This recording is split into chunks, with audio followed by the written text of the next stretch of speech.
புஷ்பா புஷ்பா புஷ்பா புஷ்பா. இன்னைக்கு lungi பாய்ஸோட movie review. இன்னைக்கு நம்ம என்ன படத்தை பற்றி பார்க்க போகிறோம் அப்படின்னா, இன்னைக்கு எல்லாருக்கும் தெரிஞ்ச புஷ்பா 2. அதாவது புஷ்பா 2 பார்த்தீங்கன்னா அதுக்கு முன்னாடி ஒரு சின்ன விளம்பரம். தம்பி வந்து மலேசியாவில் வந்து பானிபூரி கடை வச்சிருக்கான். வேறு லெவலில் எல்லா விதமான பானிபூரிகளுமே வந்து செய்கிறான், சூப்பராக பண்ணுறான். ஸோ உங்களோட சப்போர்ட் வந்து அவனுக்கு கண்டிப்பாக தேவை. நீங்கள் மலேசியா ஒரு வேளை போனீங்க அப்படின்னா அவன்கிட்ட 4 வாங்கி குடிச்சிங்கன்னா, பானிபூரி வாங்கி குடிச்சிங்க அப்படின்னா நீங்கள் வந்து அற்புதமாக நீங்கள் வந்து பெஸ்ட்டாக சொல்லுவீங்க. புஷ்பா 2 எப்படி இருக்குது? நிறைய பேர் புஷ்பா 1 பார்த்துருப்பீங்க.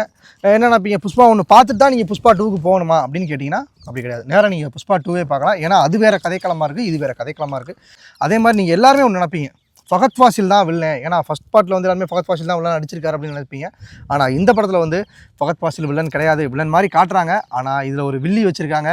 அவங்க தான் புஷ்பின்னு ஒரு வில்லி. வந்து நம்ம வந்து பாசிட்டிவாக வந்து நம்ம சொல்லிக்கிறோம். ஏகப்பட்ட கேமியோஸ் யூஸ் பண்ணியிருக்காங்க. ஒவ்வொருத்தரையும் தரமாக யூஸ் பண்ணியிருக்காங்க. அதில் ஒரு கேமியா மட்டும் நான் உங்களுக்கு சொல்கிறேன். அவர் வந்து சரத்குமார் சார் வந்து